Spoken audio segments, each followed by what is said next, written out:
पुराने समय में लोगों को ऐसा लगता था कि जैसे ये सूर्य, चंद्रमा, तारे सभी पृथ्वी के चारों तरफ घूमते हैं और सूर्य तो सुबह समुद्र से उदय होता है और चक्कर लगाकर शाम को समुद्र में ही अस्त हो जाता है।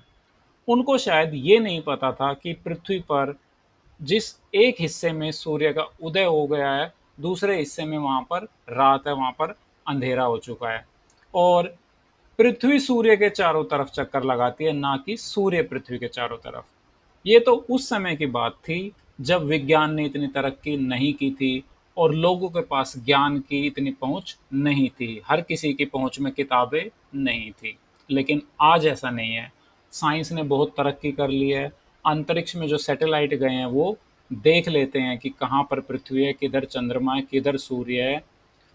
और ज्ञान की पहुंच अब मैक्सिमम लोगों तक है। आप अपने मोबाइल से ही पूरी दुनिया की जानकारी इकट्ठी कर सकते हैं।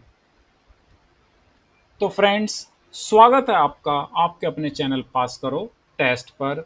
और आज हम साइंस के कुछ ऐसे ही इंटरेस्टिंग क्वेश्चंस को अपने मॉक टेस्ट नंबर 7 में अटेम्प्ट करेंगे।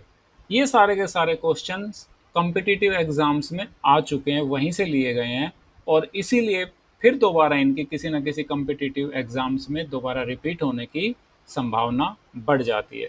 तो चलिए मिलकर शुरू करते हैं आज का हमारा mock test number 7, science mock test. और हमारा पहला क्वेश्चन है, what is the shape of the orbit of earth going around the sun? सूर्य के चारों ओर चक्कर लगाने वाली पृथ्वी की कक्षा का आकार क्या है? अब देख लो, यही है साइंस का डेवलपमेंट कि हमें ये तो पता चल ही गया है फॉर श्योर कि पृथ्वी सूर्य के चारों ओर चक्कर लगाती है। साथ में ये भी पता चल गया है कि पृथ्वी किस तरह की कक्षा में, यानी कि उसका ऑर्बिट जो है उसकी शेप कैसी है। पता है ना? पता है तो फिर बताओ। ए सर्कुलर शेप है, बी एलिप्टिकल शेप है, सी स्फेरिकल शेप है या डी इरेगुलर है, अस्थाई है। परिपत्र, दीर्घवृत्ताकार, गोलाकार या अस्थाई? तो भाई इसका सही आंसर होगा ऑप्शन बी, एलिप्टिकल, दीर्घवृत्ताकार। इस तरह की हमारी पृथ्वी इस शेप में सूर्य के चारों तरफ चक्कर लगाती है। चलो नेक्स्ट क्वेश्चन है, Which disease among the following spreads when the affected person's excreta gets mixed with drinking water? निम्नलिखित में से कौन सा रोग प्रभावित व्यक्तियों के मल को पीने के पानी के साथ मिलने से फैलता है? जब गंदगी फैलती है, पीने का पानी पहले टाइम में और कई कई जगह पर अभी भी तालाबों से, कुओं से, ऐसी जगहों से लिया जाता है जहां पर एक तरफ खुले में शौच किया जा रहा है और वहीं से ही पास पड़ोस से कहीं से पानी भरा जा रहा है। तो इनमें से कौन सा रोग है जो इस तरह की गंदगी से फैलता है? ए कैंसर, बी कोलेरा, सी ट्यूबरक्लोसिस या डी अस्थमा? और इस क्वेश्चन का सही आंसर है ऑप्शन बी, कोलेरा, यानी कि हैजा। हैजा जो है दूषित पानी के पीने से फैलता है। Next question, pulse beat is measured from? Pulse beat जो है वो कहां से मापी जाती है? ए धमनी यानी आर्टरी, बी नर्व यानी तंत्रिका, सी कैपिलरी यानी केशिका और डी वीन यानी कि नस? तो भाई जो पल्स होती है वो धमनी यानी आर्टरी से मापी जाती है। नसें जो हैं वो क्या करते हैं, रक्त को हृदय की ओर ले जाती हैं और उनमें स्पंदन यानी कि जो बीट है वो महसूस नहीं होती है। पल्स जो है वो बीट धमनियों से मापी जाती है क्योंकि वे सीधे हृदय से रक्त ले जाती हैं और हार्ट की जो पंपिंग की प्रोसेस है ना, उसके कारण वाला स्पंदन ये महसूस होता है और नसें रक्त को हृदय की ओर ले जाती हैं, उनमें ये महसूस नहीं होता है। तो ऑप्शन ए आर्टरी इसका सही आंसर होगा। क्वेश्चन नंबर 4, निम्नलिखित में से कौन से एक अपरिवर्तनीय रूप से हीमोग्लोबिन के साथ बंध जाता है? इनमें से कौन है जो हीमोग्लोबिन के साथ इरिवर्सिबली बॉन्ड बना लेता है, बाइंड हो जाता है? A methane, B carbon monoxide, C ethane या फिर डी क्लोरीन? और इसका सही आंसर है option B, carbon monoxide gas. Carbon monoxide की हीमोग्लोबिन के लिए ऑक्सीजन की तुलना में बहुत ज़्यादा बंधुता होती है। बंधुता साइंस में, केमिस्ट्री की भाषा में इसको कहते हैं एफिनिटी होती है उसके साथ बॉन्ड फॉर्म करने की, बॉन्ड फॉर्म करने की, सॉरी। जब इसे सांस के साथ लिया जाता है ना, कार्बन मोनोऑक्साइड आपको पता ही होगा कि गाड़ियों के धुएं से निकलते एक जहरीली गैस है। तो जब इसको सांस के साथ लिया जाता है तो ये हीमोग्लोबिन से बंध जाते हैं रिवर्सिबली, और इससे क्या बन जाता है, कार्बोक्सी हीमोग्लोबिन, जो हमारी रेड ब्लड सेल्स हैं उनको शरीर में सही ढंग से ऑक्सीजन ले जाने से रोकता है। ऑक्सीजन की कमी हो जाती है और हालत खराब हो जाती है, डेथ तक भी हो जाती है। चलो, पांचवा question. A force acts on an object which is free to move. If we know the magnitude of the force and the mass of the object, then Newton's second law of motion enables us to determine the objects। क्या object से क्या determine करने के लिए बोलता है? एक बल उस वस्तु पर कार्य करता है जो चलने के लिए स्वतंत्र है, फ्री है। यदि हमें बल की मात्रा तथा वस्तु का द्रव्यमान ज्ञात है तो न्यूटन के गति का दूसरा नियम हमें वस्तु की डैश को निर्धारित करने में सक्षम बनाता है। क्या चीज है वो? ए वेलोसिटी, बी स्पीड, सी एक्सेलरेशन या डी डिस्टेंस? तो न्यूटन की गति का जो सेकंड लॉ ऑफ मोशन है वो क्या बताता है? वो दूसरा नियम कहता है कि किसी वस्तु पर जो बल लगता है वो वस्तु के द्रव्यमान और उसके एक्सेलरेशन के गुणनफल के बराबर होता है, उनके प्रोडक्ट के। फोर्स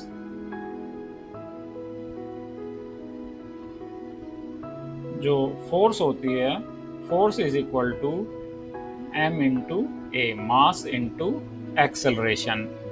तो हम क्या, जब हमें बल और द्रव्यमान पता है, यानी कि हमें फोर्स पता है और हमें मास यानी द्रव्यमान पता है, तो हम एक्सेलरेशन निकाल सकते हैं। एक्सेलरेशन कैसे आ जाएगा? ए आ जाएगा F divided by m।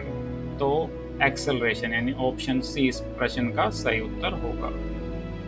Next चलते हैं। साउंड ट्रेवल्स फास्टेस्ट इन, ध्वनि निम्नलिखित में से किस में सबसे तेज यात्रा कर सकती है? पेट्रोल, इस्पात यानी स्टील, नाइट्रोजन या केरोसिन ऑयल? साउंड का हमारे पिछले भी आपने अगर वीडियोस देखे तो इन पर चर्चा हुई है कि साउंड को प्रोपेगेट करने के लिए, एक स्थान से दूसरे स्थान तक जाने के लिए किसी न किसी मीडियम की जरूरत होती है। तो साउंड जो है ना, वो सबसे फास्टेस्ट जो है, जितना डेंसर मीडियम होगा उसी में सबसे फास्टेस्ट चलेगा, क्योंकि जो उनके कण होते हैं, उनके छोटे छोटे जो एटम्स होते हैं वो बहुत अधिक कसकर पैक होते हैं, और जो साउंड की वाइब्रेशंस होती हैं, जो कंपन होता है, उसको वो ज़्यादा इफेक्टिवली प्रसारित कर सकते हैं, आगे भेज पाते हैं। तो स्टील जो है इनमें सबसे ज़्यादा डेंस है, इसलिए ऑप्शन बी स्टील इसका सही आंसर होगा। साउंड को मीडियम की ज़रूरत होती है, सबसे डेंस मीडियम, सबसे ठोस मीडियम इसमें से स्टील है, तो ये इसका सही आंसर होगा। Organised files can be stored in which of the following, संगठित फाइलों को निम्नलिखित में से कहाँ संग्रहित किया जा सकता है? अब ये कंप्यूटर का क्वेश्चन आ गया है। इसमें जो ऑप्शंस दे रखे हैं वो हैं फोल्डर, लेबल, इंडेक्स और फिलर। तो कंप्यूटर में हम जहाँ पर फाइल्स को स्टोर करते हैं उसको क्या बोलते हैं? Option A folder. इसे कंप्यूटर की डायरेक्टरी भी कहा जाता है। Which of the following acids is also known as battery acid that is used in car batteries? कौन सा ऐसा एसिड है इनमें से जिसको बैटरी एसिड भी कहा जाता है और कार की बैटरी में उसका इस्तेमाल भी होता है? H2SO4, HCl यानी कि हाइड्रोक्लोरिक एसिड, H2CO3, H3PO4। तो इसका राइट आंसर है ऑप्शन ए, H2SO4, sulphuric acid. Sulphuric acid को आमतौर पर जो बैटरी एसिड के रूप में भी जाना जाता है, क्योंकि ये जो लेड बैटरी होती है ना, लेड एसिड बैटरी, उनमें इस्तेमाल होता है इलेक्ट्रोलाइट के तौर पर। जो लेड एसिड जो बैटरी होती हैं उनमें H2SO4 का यूज होता है। चलो 9th क्वेश्चन पे चलते हैं। Aqua regia is a mixture of, aqua regia जो है वो किस का मिक्सचर होता है? ऑप्शन है 3 parts of concentrated nitric acid and 2 parts of concentrated hydrochloric acid, 3 parts of concentrated hydrochloric acid and 1 part of concentrated nitric acid। चलो ये ऑप्शन है, आप इनको पढ़ो। 3 parts of dilute hydrochloric acid and 1 part of dilute nitric acid और 3 parts of dilute nitric acid and 1 part of dilute hydrochloric acid। तो option तो हमने पढ़ लिए। एक्वारेजिया होता क्या है?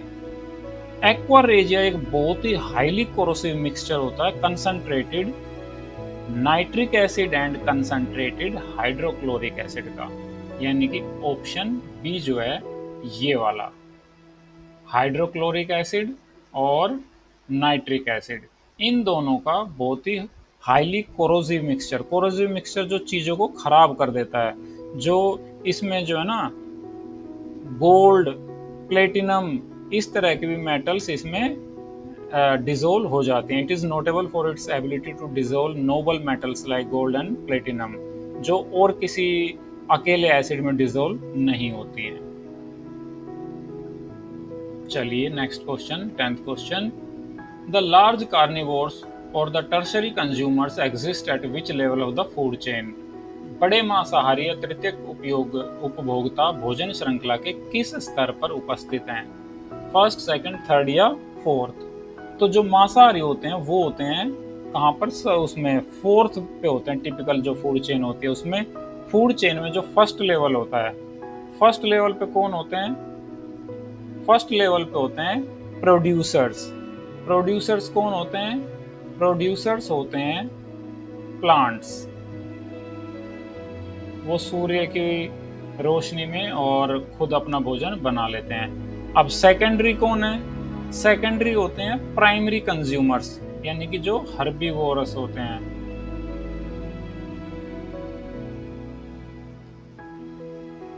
और थर्ड कौन होते हैं? थर्ड होते हैं कार्निवोरस, जो इन हर्बीवोरस को खाते हैं।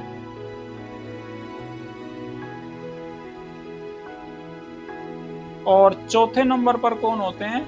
टर्सरी कंज्यूमर्स, जो कार्निवोरस, जो दूसरे कार्निवोरस को या ओमनिवोरस को खाते हैं। तो लार्ज जो कार्निवोरस होते हैं या जो टर्शरी कंज्यूमर्स होते हैं वो चौथे नंबर पे आते हैं। चलो नेक्स्ट क्वेश्चन लेते हैं। Alessandro Volta is famous for the invention of, Alessandro Volta किस चीज के उसके लिए प्रसिद्ध है? खोज के लिए, आविष्कार के लिए। तो ऑप्शंस हैं बैटरी, इलेक्ट्रॉन, टेलीविजन और डायनामाइट। तो वोल्टा जैसे आपने पढ़ा भी होगा, बिजली की चीज़ों में वोल्ट का इस्तेमाल होता है और यहाँ पर बिजली की चीज़ है बैटरी। तो बैटरी का उन्होंने आविष्कार किया था अलेक्जेंड्रो वोल्टा ने। वो इटली के थे और 1800 में उन्होंने इलेक्ट्रिक बैटरी का शुरुआत कर दी थी 1800 में, और थे कहाँ के? इटली के थे। चलो नेक्स्ट क्वेश्चन है।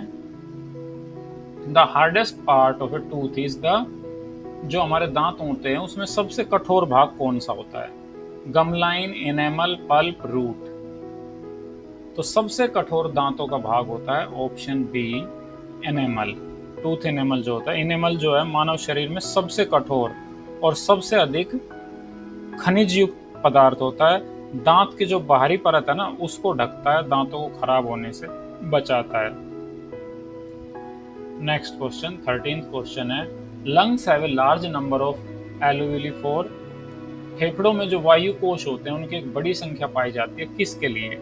Having spongy texture with proper shape, more surface area for diffusion of gases, more space for increasing volume of inspired air, और मोर नर्व सप्लाई। किस लिए होता है ये होता है option B, more surface area for diffusion of gases. क्या फायदा है इसका? एलुवेली जो होती हैं फेफड़ों में छोटी छोटी हवा की थैली जैसी होती हैं, जो हवा और ब्लड के बीच ऑक्सीजन और कार्बन डाइऑक्साइड जो होता है उनकी एक्सचेंज की रेस्पॉन्सिबिलिटी इनकी होती है। और बड़ी संख्या और पतली दीवारें ये क्या करती हैं कि बड़ा सरफेस एरिया, विशाल एक सतह क्षेत्र बना के दे देते हैं, जिससे गैसों का जो प्रसार है वो इफेक्टिवली हो जाता है। When do the magnets lose their properties? चुंबक अपने गुण कब खो देते हैं? चुंबक बचपन से हमें बहुत आकर्षित करते हैं। बड़ा ही जादुई गुण होता है कि किसी और दूसरी चुंबक को या लोहे की चीज को दूर से ही खींच लेती हैं अपने तरफ। तो चुंबक का ये जो जादुई गुण है ये समाप्त भी हो जाता है। अगर होता है तो कैसे होता है? On heating, on hammering, on dropping from some height, या ऑल ऑप्शंस आर करेक्ट। गर्म करने, हथौड़े से पीटने, ऊंचाई से गिराने, या चारों के चारों। तो भाई चुंबक जो है ना, बचपन में बहुत हम उनसे खेलते थे, और ये तीनों जो है ना चीजें, इससे चुंबक का जो चुंबकीय गुण है वो कम हो जाता है, खत्म हो जाता है। तो ये ऑप्शन डी इसका सही उत्तर होगा। 15th क्वेश्चन लेते हैं। What is the distance covered by an object in unit time called? किसी वस्तु द्वारा एकांक समय में तय की गई दूरी को क्या कहते हैं? बल, चाल, गति या त्वरण, फोर्स, स्पीड, मोशन या एक्सेलरेशन। और इसका सही आंसर है ऑप्शन बी, स्पीड या चाल। स्पीड क्या होती है? Distance travelled per unit of time. Distance upon time होता है स्पीड। और अगर स्पीड में साथ में मेंशन कर दिया जाए डायरेक्शन भी, तो फिर वो हो जाती है गति। ये स्केलर क्वांटिटी होती है, गति वेक्टर क्वांटिटी होती है, इसकी एक निश्चित दिशा भी होती है। 17th क्वेश्चन है, the process of converting gas into liquid on cooling is called? Gas को ठंडा करने पर तरल में बदलने की प्रक्रिया को डैश कहा जाता है। क्या कहा जाता है भाई? इवापोरेशन यानी वाष्पीकरण, कंडेंसेशन यानी संक्षेपण या संघनन, डिफ्यूजन यानी विसरण, सब्लिमेशन यानी ऊर्ध्वपातन। तो गैस को ठंडा करके लिक्विड में बदलने की जो क्रिया होती है उसको बोलते हैं कंडेंसेशन। संघनन या संक्षेपण इसको हिंदी में कहा जाता है। चलो नेक्स्ट क्वेश्चन है, CO2 carbon dioxide turns lime water milky due to the formation of? किस चीज के फॉर्मेशन से? CO2 जो है वो चूने के पानी को दूधिया बना देता है डैश के गठन के कारण। इनमें से किसका गठन होता है जिसके कारण चूने का पानी दूधिया हो जाता है? और ये ऑप्शंस हैं CA2O2, CaCO3, CaOH2 या CA2O2। और राइट आंसर है इनमें से ऑप्शन बी, CaCO3। जब कार्बन डाइऑक्साइड जो गैस होती है CO2, ये लाइम वाटर यानी चूने के पानी के साथ इसमें से गुजरती है, तो ये कैल्शियम कार्बोनेट बना देती है, और ये एक वाइट कलर का जो होता है प्रेसिपिटेट इस तरह का दिखता है, जिससे जो चूने का पानी है वो कैसा दिखने लगता है? दूधिया दिखने लगता है। कार्बन डाइऑक्साइड लाइम वाटर में मिलकर बना देती है कैल्शियम कार्बोनेट, जिससे चूने का पानी दूधिया दिखता है। Which among the following is not a natural ecosystem? प्राकृतिक परितंत्र नहीं है इनमें से। वन, तालाब, झील या बगीचा। कौन सा है जो नेचुरल नहीं है? तो ऑप्शन डी जो बगीचा होता है वो नेचुरल नहीं होता। बगीचा तो हम मनुष्य द्वारा बनाए जाते हैं, वो अपने आप में प्राकृतिक नहीं है। अगला क्वेश्चन है, in goiter there is swelling of the? Goiter जो है, गोइटर रोग में क्या सूज जाता है? आंखें, जबड़ा, आमाशय या थायराइड ग्रंथि। तो ये हमारे कौन से हिस्से को प्रभावित करते हैं शरीर के? ये करता है थायराइड ग्लैंड को, थायराइड जो ग्रंथि होती है उसको। गर्दन के पास सूजन हो जाती है इसको, इस बीमारी में। और ये आमतौर पर किसकी कमी से होता है? ये होता है आयोडीन की कमी से। नेक्स्ट क्वेश्चन है, for immediate energy production in cells one should take? कोशिकाओं में तत्काल अगर ऊर्जा चाहिए, ऊर्जा उत्पादन के लिए क्या लेना चाहिए? ग्लूकोज, विटामिन के, विटामिन सी या फिर रफेज।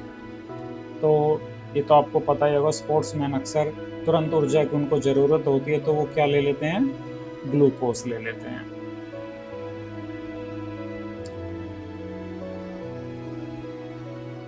22 क्वेश्चन। एक एरिथ्रोसाइट लगभग कितने दिन जीवित रहता है? 1 सप्ताह, 12 महीने, 4 महीने या फिर 4 साल? और इस क्वेश्चन का सही उत्तर है ऑप्शन सी, 4 महीने। क्या होता है एरिथ्रोसाइट्स?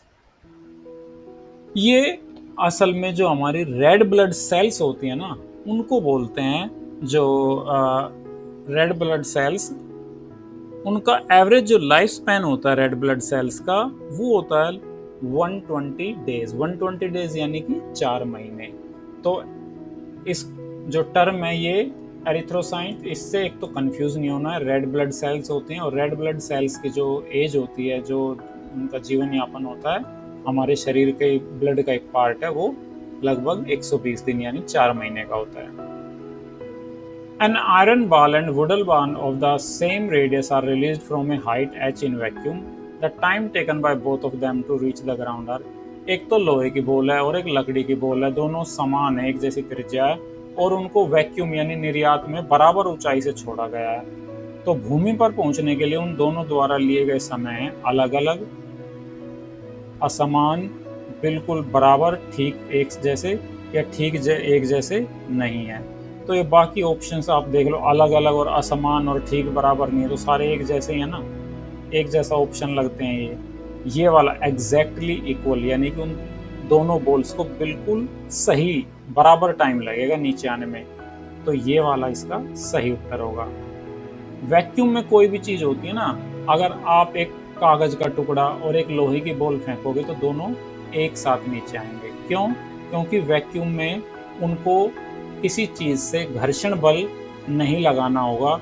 जैसे कि अगर हम वैसे बाहर खुले में फेंकें तो कागज तो हवा से और दूसरी चीज़ों से घर्षण करता आएगा, और उनकी ताकत ज़्यादा होगी, उसको देर लगेगी फिर कागज को नीचे आने में। तो निर्वात में यानी वैक्यूम में ऐसी कोई चीज़ है ही नहीं, कोई उस पर सामने से दूसरी ओपोजिंग फोर्स तो आ नहीं रही है, तो दोनों चीज़ें एक साथ गिरेंगी। Combination of two or more cells such that the positive terminal of one cell is connected to the negative terminal of the next cell are called। जब बैटरियों को लगाया जाता है तो दो या दो से अधिक सेलों के ऐसे संयोजन जिसमें एक सेल का पॉजिटिव टर्मिनल या धन टर्मिनल दूसरे सेल के ऋण यानी नेगेटिव टर्मिनल से संयोजित किया जाता है, तो इसको क्या कहते हैं? ऐसा कब होता है? ऐसा होता है मल्टी सेल में, वायर में, बैटरी में या फ्यूज में। जी हाँ, बैटरी बनाने में ऐसा होता है। आप जब बैटरी बना में होता है, कई बार एक से ज़्यादा सेल लगाते हैं घर में, हम जब सेल डालते हैं तो जैसे मान लो ये एक सेल हमने बड़ा सेल पहले आगे डाला, फिर उसके पीछे अब ये सेल है पॉजिटिव, इसका ये हिस्सा, फिर दूसरा सेल यहाँ पे इसके पीछे लगेगा ऐसे, तो ये यहाँ पे पॉजिटिव, यहाँ पे इसका ये नेगेटिव हिस्सा। अब ये जो सेल है इसका ये वाला हिस्सा कौन सा है? पॉजिटिव है, और ये नेगेटिव है, तो देखो ये पॉजिटिव से नेगेटिव जुड़ा है ना, तो ऐसा बैटरी में होता है। In computer coding powers of 2 are called in dash systems. Computer coding में 2 की घात का प्रयोग इस प्रणाली में किया जाता है। किस प्रणाली में? बाइनरी, दशमलव, ऑक्टा दशमलव या हेक्सा दशमलव। तो कंप्यूटर की जो कोडिंग लैंग्वेज होती है वो होती है option A, binary. Binary system में होता है 0 और 1, और each digit in a binary number represents a power of 2। 26वां question. The law of multiple proportions was discovered by John Dalton, Robert Brown, Joseph Proust या फिर वे कनाडा। किसने दिया था ये मल्टीपल प्रोपोर्शंस का? ये दिया था ऑप्शन ए, जॉन डाल्टन ने। और क्या होता है ये law of multiple proportions? Proportions का नियम ये है, सबसे पहले जॉन डाल्टन ने इसको 1803 में दिया था, और इसके अनुसार उन्होंने कहा था कि जब दो तत्व एक से अधिक यौगिक बनाने के लिए संयोजित होते हैं, तो जो एक तत्व का वजन दूसरे के एक निश्चित वजन के साथ संयोजित होता है, और ये छोटे पूर्ण संख्याओं के अनुपात में होता है। जैसे अब कार्बन और ऑक्सीजन है, तो ये CO2 भी बनाती हैं, कार्बन मोनोऑक्साइड भी बनाती हैं, तो तो अलग अलग प्रपोर्शन में मिलके ये अलग अलग तरह के यौगिक या यौगिक को क्या कहते हैं, कंपाउंड बना देती हैं। फिर 27th question, amongst the following elements which has the largest atomic size, सबसे बड़ा परमाणु आकार इनमें से किसका है? मैग्नीशियम, फास्फोरस, लिथियम या सोडियम? तो इसका राइट आंसर है ऑप्शन डी, सोडियम। सोडियम का जो एटॉमिक साइज है वो बड़ा होता है। एटॉमिक साइज के बारे में क्या खास बात है कि परमाणु का जो आकार है ना, वो आमतौर पर जो पीरियोडिक टेबल होता है उसमें एक समूह में नीचे जाने पर बढ़ता है और फिर एक अवधि में घटता है। तो यहाँ पर जैसे हाइड्रोजन है, फिर हाइड्रोजन के बाद इधर आ जाता है लिथियम, फिर लिथियम के नीचे आता है सोडियम। ठीक है, तो नीचे हम गए तो सोडियम का इनमें से बड़ा होगा। और मैग्नीशियम और फास्फोरस हैं, ये इससे अलग होते हैं। तो इधर आते हुए यहाँ पर आवर्त सारणी में जब इस तरफ चलते हैं और यहाँ पर ऊपर की तरफ, तो ये सोडियम का जो है परमाणु का आकार सबसे बड़ा होगा।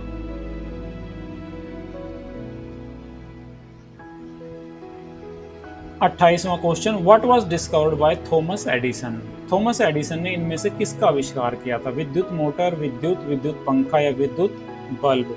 तो भाई एडिसन जो है उन्होंने बहुत सारे आविष्कार किए थे, लेकिन इनमें से जो सबसे उनका जाना माना है और इनमें से जो किया था वो था इलेक्ट्रिक बल्ब का आविष्कार। तो फ्रेंड्स, ये थे हमारे साइंस के क्वेश्चंस और मुझे उम्मीद है कि आपने सभी ने ये क्वेश्चन साथ के साथ अटेम्प्ट किए होंगे और आपने अपना स्कोर नोट किया होगा और आपका बहुत अच्छा स्कोर भी रहा होगा। सो फ्रेंड्स, आई होप कि आपने इस वीडियो से कुछ ना कुछ नया सीखा होगा। आपको ये वीडियो देखने से बेनिफिट जरूर होगा। तो thanks for watching this video and please like, share and subscribe. Pass करो टेस्ट।